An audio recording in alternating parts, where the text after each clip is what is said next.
아까 그 나경원 의원께서 말씀하신 부분에 대해서 좀 정정을 할 게 있어서요. 그 헌법에 검사의 수사권이 규정되어 있는 것처럼, 인정되어 있는 것처럼 말씀하셨는데, 그것은 잘못되었고, 헌법재판소는 그 검사의 수사권, 수사권을 어디에 둘 것인지는 입법사항이라고 여러 차례에 걸쳐서 결정을 한 바가 있습니다. 그래서 그 검사의 수사권이 마치 헌법에 있는 것처럼 주장하시는 것은 앞으로 자제하고 수정해 주셨으면 좋겠습니다. 헌법을 좀 공부하셨으면 좋겠고요. 그 다음에 그 윤동호 교수님께 그 질문을 드리겠는데요. 아까 검찰이 사법 통제를 하는 기관이다라는 점에 대해서 그 찬성하지 않는다, 동의하지 않는다고 하셨는데 저도 동감합니다. 검찰은 행정 공무원이고 검사는 행정 공무원입니다. 그렇기 때문에 검찰이 마치 사법부와 마찬가지의 조직, 그 기관의 위상을 가져야 된다. 준사법기관이라는 어디에도 없는 그런 명칭을 사용하면서 마치 자기들은 어떤 그 통제와 감독도 받지 않아야 된다는 그런 성역의 기관으로 자리매김한 것이 윤석열 검찰 정권이었습니다. PPT 좀 띄워주시겠어요? 그 외국에 마치 그 중수청을 아마 수사기소 분리를 하면서 그 설치를 하면 법무부에 반드시 설치를 해야 된다고 주장을 하시는데 외국의 입법례를 한번 보겠습니다. 영국 같은 경우에 아까 김종민 변호사께서 SFO 하셨는데 영국의 지금 기본적인 국가 범죄청은 사실상 내무부에 소속이 되어 있습니다. 그리고 기소는 그 독립기관에서 하는데요. 미국 같은 경우에 이제 FBI에서 법무부에 설치가 되어 있지만 미국 같은 경우에 또 그 국토안보부에 또 특별수사 기구가 설치가 되어 있습니다. 그러니까 이것이 반드시 뭐 법무부에 설치하는 것이 굉장히 그것이 옳다 이렇게 주장하는 것은 맞지 않고 지금 보시는 이 PPT 독일이라든가 프랑스 같은 경우에도 대부분의 특별수사 기구는 내무부 그러니까 우리로 말하면 행안부에 설치가 되어 있겠죠. 다음 거 보여주세요. 수사청을 행안부에 설치를 하면 행안부가 너무 비대해지고 경찰이 비대해진다라고 하는데 기본적으로 윤동호 교수님께서 아까 영장으로 통제가 가능하다. 그것을 가장 극단적으로 보여준 사례가 저는 저 사례라고 생각하거든요. 이광우, 김성훈에 대한 구속영장을 검찰이 전부 다 기각을 그동안 해왔죠. 그리고 마지막에 영장을 청구를 했습니다. 저런 사례를 보시면 경찰 혹은 중수청에 대한 통제, 수사 통제는 영장으로 통제가 가능하다. 검찰에 의한 영장 그리고 법원에 의한 영장 두 번의 통제를 통해서 가능하다고 보는데 어떻게 생각하십니까?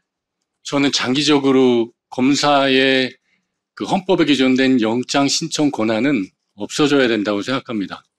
수사기관으로서 수사적인 판단, 증거수집과 사실관계를 확인해서 바로 법원에 영장을 청구할 수 있도록 하는 것이 합리적이라고 생각합니다. 이상입니다. 네, 다음 거 보여주세요. 우리가 그 충격적인 동영상을 다음 보여주세요. 자, 우리가 충격적인 영상을 보실 건데요.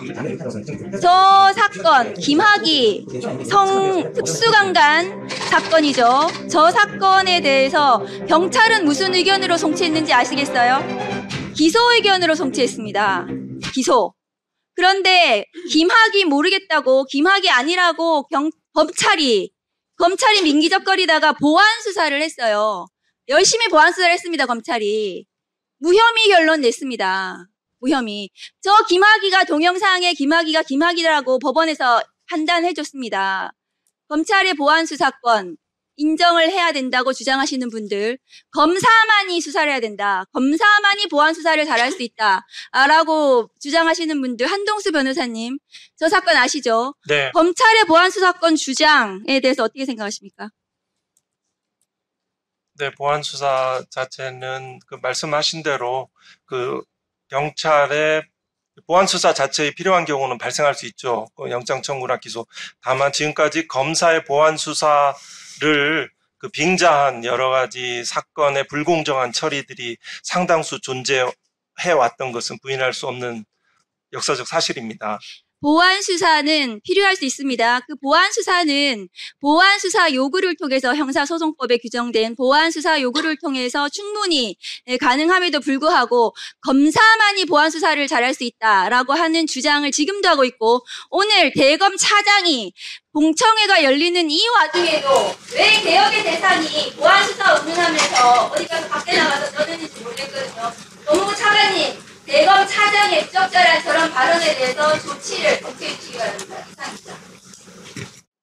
네, 하셔도 됩니다. 네, 감사합니다. 구조개혁의 문제도 있지만 인적 청산의 문제, 그 인사권 행사와 관련해서 국민들의 불안과 우려가 너무나 큽니다. 이 검찰 구조개혁의 문제들을 신속하게, 바쁘시더라도 신속하게 해결해 주셔야지 생활의 안정과 마음의 편안함들이 유지되고 일상의 행복을 찾을 수 있습니다.